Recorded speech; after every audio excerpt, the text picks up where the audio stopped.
Good news good news good news ಪಿಂಚಣಿದಾರರಿಗೆ ಬಂತು ಭರ್ಜರಿ ಗುಡ್ ನ್ಯೂಸ್. ಹೌದು, ಮೊದಲನೇ ಹಂತದಲ್ಲಿ ಈಗಾಗಲೇ ಫೆಬ್ರವರಿ ತಿಂಗಳ ಹಣ ನಿಮಗೆ ಬಂದಿರಲಿಲ್ಲ. ಮೊದಲನೇದಾಗಿ ಬಹಳಷ್ಟು ಫಲಾನುಭವಿಗಳಂತೂ ಕೇಳ್ತಾನೆ ಇದ್ರಿ, ಸರ್ ಇನ್ನೂ ಕೂಡ ಜಮಾ ಆಗಿಲ್ಲ, ಪಿಂಚಣಿ ಹೆಚ್ಚಳ ಆಗ್ತಾ ಇದೆ ಅನ್ನುವಂತ ಮಾಹಿತಿ ಸಿಗ್ತಾ ಇದೆ.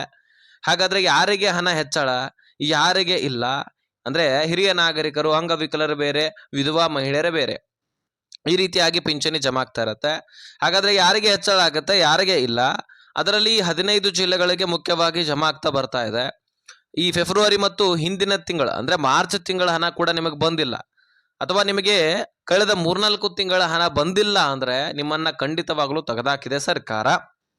ಅದಕ್ಕೆ ಕಾರಣವೂ ಕೂಡ ಬಹಳ ಸ್ಪಷ್ಟವಾಗಿ ಕೊಟ್ಟಿದೆ. ಹಾಗಾದ್ರೆ ಆ ಕಾರಣಗಳೇನು, ನೀವು ಸರಿಪಡಿಸ್ಕೊಂಡು ದುಡ್ಡನ್ನ ಮತ್ತೆ ಪಡ್ಕೊಳ್ಬಹುದು ಸ್ನೇಹಿತರೆ. ಇದರ ನನ್ನ ಗ್ಯಾರಂಟಿ ಖುದ್ದಾಗಿ ಸರ್ಕಾರವೇ ತಿಳಿಸಿರ್ತಕ್ಕಂಥದ್ದು. ಅದನ್ನ ನಾನು ನಿಮ್ಮ ಮುಂದೆ ಇಡ್ತೀನಿ ಅಷ್ಟೇ. ಅದನ್ನ ನೀವು ಮಾಡಿಕೊಂಡು ದುಡ್ಡನ್ನ ಪಡ್ಕೊಳ್ಬಹುದು. ಬನ್ನಿ ಹಾಗಾದ್ರೆ ಈ ಎಲ್ಲ ವಿಷಯವನ್ನ ಕಂಪ್ಲೀಟ್ ಆಗಿ ತಿಳ್ಕೊಳ್ಳಿ, ಅರ್ಥ ಮಾಡ್ಕೊಳ್ಳಿ, ಕಾರ್ಯರೂಪಕ್ಕೆ ಜಾರಿ ತಂದು ಅಂದ್ರೆ ಇದರ ಪ್ರಯತ್ನ ಮಾಡಿಕೊಂಡು ಮತ್ತೆ ದುಡ್ಡನ್ನ ಪಡ್ಕೊಳ್ಳಿ ಸ್ನೇಹಿತರೆ. ಈ ಪಿಂಚಣಿದಾರರಿಗೆ ಭರ್ಜರಿ ಗುಡ್ ನ್ಯೂಸ್ ಅಂತ ಯಾಕೆ ಹೇಳಿದ್ನಂದ್ರೆ, ರಾಜ್ಯ ಸರ್ಕಾರದಿಂದ ಗ್ರೀನ್ ಸಿಗ್ನಲ್ ಸಿಕ್ಕಿದೆ. ಹೌದು, ಹಿರಿಯ ನಾಗರಿಕರಿಗೆ ಹೆಚ್ಚಳ ಮಾಡಬೇಕಂತ ಪಿಂಚಣಿ ಅತಿ ಶೀಘ್ರದಲ್ಲಿ ಹೆಚ್ಚಳ ಆಗತ್ತೆ ಎನ್ನುವಂತಹ ಮಾಹಿತಿ ಇಲ್ಲೊಂದು ಸಿಗ್ತಾ ಇದೆ. ಹಾಗಾದ್ರೆ ಇದೇ ದಿನಾಂಕಕ್ಕೆ ಹೆಚ್ಚಳ ಆಗತ್ತಾ ಅಥವಾ ಯಾವ ಡೇಟ್ ಅದು ಅಂತ ನಿಮಗೆ ಕೇಳಬಹುದು. ಅದು ಡೇಟ್ ಅಂತ ಫಿಕ್ಸ್ ಆಗಿಲ್ಲ. ಅತಿ ಶೀಘ್ರದಲ್ಲಿ ನಿಮಗೆ ಪಿಂಚಣಿ ಹೆಚ್ಚಳ ಆಗತ್ತೆ ಒಟ್ಟಾರೆಯಾಗಿ. ಹೌದು, ಬಹಳ ದಿನ ಏನು ಟೈಮ್ ತೆಗೆದುಕೊಳ್ಳೋದಿಲ್ಲ, ಅತಿ ಶೀಘ್ರದಲ್ಲಿ ಹೆಚ್ಚಳ ಆಗತ್ತೆ. ಅದು ಡೇಟ್ ಅಂತ ಫಿಕ್ಸ್ ಆಗಿಲ್ಲ, ಕಾಯ್ದು ನೋಡೋಣ. ಆದ್ರೆ ನೀವು ನಿರೀಕ್ಷೆ ಇಟ್ಟಿರ್ತಕ್ಕಂಥದ್ದು 2,000 ಅಥವಾ 2,500 ಈ ರೀತಿಯಾಗಿ ನಿರೀಕ್ಷೆ ಇಟ್ಕೊಂಡಿರ್ತೀರಿ. ಆದ್ರೆ ಖಂಡಿತವಾಗ್ಲೂ ಅಷ್ಟರ ಮಟ್ಟಿಗೆ ಹೆಚ್ಚಳ ಆಗೋದು ಬಹುತೇಕ ಡೌಟು. ಹಾಗಾದ್ರೆ ಎಷ್ಟಕ್ಕೆ ಹೆಚ್ಚಳ ಆಗಬಹುದು? 1,000 ಅಥವಾ 1,200 ಅಂದ್ರೆ ಈಗಾಗಲೇ 800 ರೂಪಾಯಿ ಅಥವಾ 900 ರೂಪಾಯಿ ಜಮಾ ಆಗ್ತಾ ಇದೆ ಅಲ್ಲ ಪಿಂಚಣಿ, ಅದು 2,000 ತನಕ ಏರಿಕೆ ಆಗುವುದಿಲ್ಲ. ಇದು ಬಹಳಷ್ಟು ಸರ್ಕಾರಕ್ಕೆ ಮತ್ತಷ್ಟು ಲಾಸ್. ಯಾಕಂದ್ರೆ ಮೊದಲೇ ಗ್ಯಾರಂಟಿ ಯೋಜನೆಗಳನ್ನ ಕೊಡ್ತಾ ಇದೆ.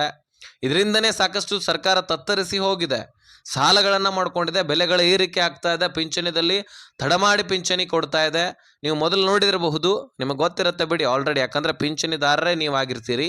ಪಿಂಚಣಿ ಜಮಾ ಆಗ್ತಾ ಆಗ್ತಾ ಪ್ರತಿ ತಿಂಗಳು ಅಂದ್ರೆ ಈಗ ಮಾರ್ಚ್ ತಿಂಗಳು ಪ್ರಾರಂಭವಾಯ್ತಂದ್ರೆ ಮಾರ್ಚ್ 5ನೇ ತಾರೀಕೊಳಗಾಗಿ ಅಂದ್ರೆ 1ನೇ ತಾರೀಕು ಹಿಡ್ಕೊಂಡು 5ನೇ ತಾರೀಕೊಳಗಾಗಿ ಎಲ್ಲ ಪಿಂಚಣಿ ಜಮಾ ಆಗಿ ಕ್ಲಿಯರ್ ಆಗ್ತಾ ಇತ್ತು. ಏಪ್ರಿಲ್ ತಿಂಗಳು ಪ್ರಾರಂಭವಾಯ್ತಂದ್ರೆ ಏಪ್ರಿಲ್ 1ನೇ ತಾರೀಕು ಹಿಡ್ಕೊಂಡು 5ನೇ ತಾರೀಕು ಒಳಗಾಗಿ ಕ್ಲಿಯರ್ ಆಗಿಬಿಡ್ತಾ ಇತ್ತು. ಹೀಗೆ ಆ ತಿಂಗಳ ಪಿಂಚಣಿ ಅದೇ ತಿಂಗಳಲ್ಲಿ ಜಮಾ ಆಗಿಬಿಡ್ತಾ ಇತ್ತು. ಆದ್ರೆ ಈಗ 2 ಅಥವಾ 3 ತಿಂಗಳ ಪಿಂಚಣಿ ಕೂಡ ಜಮಾ ಆಗ್ತಾ ಇಲ್ಲ.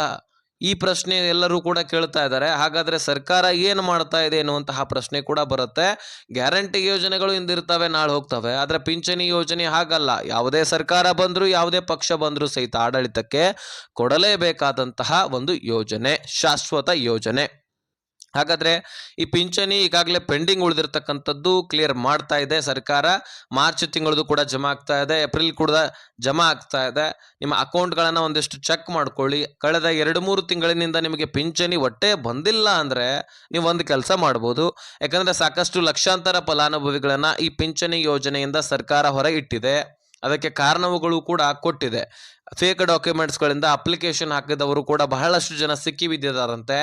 ಎಲ್ಲದಕ್ಕಿಂತ ಮುಖ್ಯವಾಗಿ ಪಿಂಚಣಿದಾರರು, ಅದರಲ್ಲಿ ಹಿರಿಯ ನಾಗರಿಕರು ತೀರಿ ಹೋಗಿದ್ರು ಸಹಿತ ಅವರ ಕುಟುಂಬಸ್ಥರು ಇನ್ನೂ ಕೂಡ ಪಿಂಚಣಿ ಯೋಜನೆಯ ಲಾಭವನ್ನ ಪಡ್ಕೊಳ್ತಾ ಇದ್ದಾರೆ. ಮರಣ ಪ್ರಮಾಣ ಪತ್ರ ತೆಗೆಸದೇ ಇರುವಂತಹ ಕಾರಣಕ್ಕಾಗಿ ಸರ್ಕಾರಕ್ಕೆ ಮಾಹಿತಿ ಸಿಕ್ಕಿಲ್ಲ. ಹೀಗಾಗಿ ಸರ್ಕಾರ ಜಮಾ ಮಾಡ್ತಾ ಬಂದಿದೆ ಇಲ್ಲಿವರೆಗೂ ಕೂಡ ಪಿಂಚಣಿಯನ್ನ. ಇನ್ಮೇಲೆ ನಾವು ಅವರನ್ನ ರದ್ದು ಮಾಡ್ತಾ ಇದೀವಿ, ನಮಗೆ ಅಧಿಕೃತ ಮಾಹಿತಿ ಸಿಗ್ತಾ ಇದೆ. ಹಾಗಾದ್ರೆ ನಮಗೆ ಡೌಟ್ ಬಂದರೂ ಸಹಿತ ನಾವು ರದ್ದು ಮಾಡ್ತೀವಿ ಅಂತ ಸರ್ಕಾರ ತಿಳಿಸ್ತಾ ಇದೆ. ಯಾಕಂದ್ರೆ ಬಹಳಷ್ಟು ಕುಟುಂಬಸ್ಥರು ಏನ್ ಮಾಡ್ತಾ ಇದ್ದಾರೆ, ಮರಣ ಪ್ರಮಾಣ ಪತ್ರ ತೆಗೆಸದೆ ಗೃಹಲಕ್ಷ್ಮಿ ದುಡ್ಡನ್ನು ಕೂಡ ಪಡ್ಕೊಳ್ಳೋದು, ಈ ಕಡೆ ಅಂದ್ರೆ ಮುಖ್ಯಸ್ಥೆ ಇದ್ರೆ ಪಿಂಚಣಿ ಯೋಜನೆಯನ್ನು ಕೂಡ ಪಡ್ಕೊಳ್ಳೋದು, ಈ ರೀತಿ ಮಾಡ್ತಾ ಇದ್ದಾರೆ. ಇನ್ನು ಗಂಡು ಮಕ್ಕಳು, ಹಿರಿಯ ನಾಗರಿಕರಿದ್ರೆ ಪಿಂಚಣಿಯ ಮಾತ್ರ ಪಡ್ಕೊಳ್ತಾ ಇದ್ರೆ ATM ನ ಮುಖಾಂತರ ಒಂದು ಅಕೌಂಟ್ ನಲ್ಲಿ ಇರ್ತಕ್ಕಂತಹ ದುಡ್ಡನ್ನ ವಿಡ್ರಾವಲ್ ಮಾಡ್ಕೊಳ್ತಾ ಇದ್ದಾರೆ. ಮರಣ ಪ್ರಮಾಣ ಪತ್ರ ತೆಗೆಸಿಬಿಟ್ರೆ ಈ ಎಲ್ಲವೂ ಕೂಡ ಯೋಜನೆಗಳು ನಿಂತು ಹೋಗ್ತವೆ. ಒಂದು ಐಡಿಯಾ ಮಾಡ್ತಾರೆ, ಪಿಂಚಣಿ ಜಮಾ ಆಗ್ಲಿ, ಗೃಹಲಕ್ಷ್ಮಿ ಜಮಾ ಆಗ್ಲಿ, ನಾವು ATM ಮುಖಾಂತರ ತೆಕ್ಕೊಳ್ಳೋಣ ಅನ್ನುವಂತಹದ್ದನ್ನ ಎಲ್ಲರ ಗಮನದಲ್ಲಿ ಬಂದುಬಿಟ್ಟಿದೆ. ಹೀಗಾಗಿ ಸರ್ಕಾರದ ಗಮನಕ್ಕೆ ಈ ಮಾಹಿತಿಗಳು ಕೂಡ ಸಿಕ್ಕಿದಾವೆ. ಅದಕ್ಕಾಗಿ ಸರ್ಕಾರ ನಿಮ್ಮ ಒಂದು ಡಾಕ್ಯುಮೆಂಟ್ಸ್ಗಳನ್ನು ವೆರಿಫಿಕೇಶನ್ ಮಾಡ್ತಾ ಅನುಮಾನ ಬಂದರೂ ಸಹಿತ ರದ್ದು ಮಾಡ್ತಾ ಇದೆ. ಎಲಿಜಿಬಿಲಿಟಿ ಕನ್ಫರ್ಮ್ ಇಲ್ಲ ಅನ್ನುವಂಥದ್ದು ಗೊತ್ತಾದರೂ ರದ್ದು ಮಾಡ್ತಾ ಇದೆ, ಅನುಮಾನ ಬಂದರೂ ಕೂಡ ರದ್ದು ಮಾಡ್ತಾ ಇದೆ.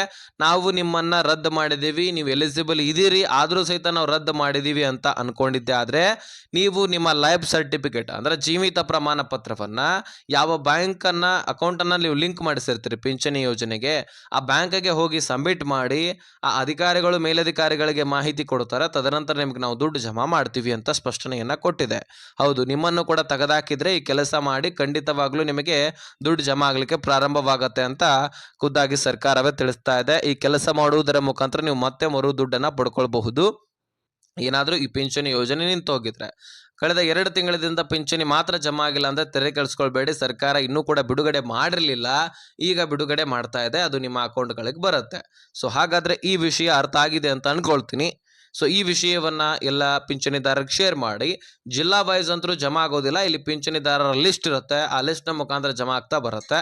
ಸೊ ಹಾಗಾದರೆ ಸ್ನೇಹಿತರ, ವಿಡಿಯೋ ನೋಡಿದಕ್ಕಂದ್ರೂ ಧನ್ಯವಾದ. ನಾನು ಆಗಲೇ ಹೇಳಿರುವ ಹಾಗೆ ಸಬ್ಸ್ಕ್ರೈಬ್ ಮಾಡ್ಕೊಳ್ಳಿ. ಈ ವಿಷಯವನ್ನು ಎಲ್ಲ ಪಿಂಚಣಿದಾರರಿಗೆ ಶೇರ್ ಮಾಡಿ, ಅವ್ರಿಗೂ ಕೂಡ ಗೊತ್ತಾಗಲಿ.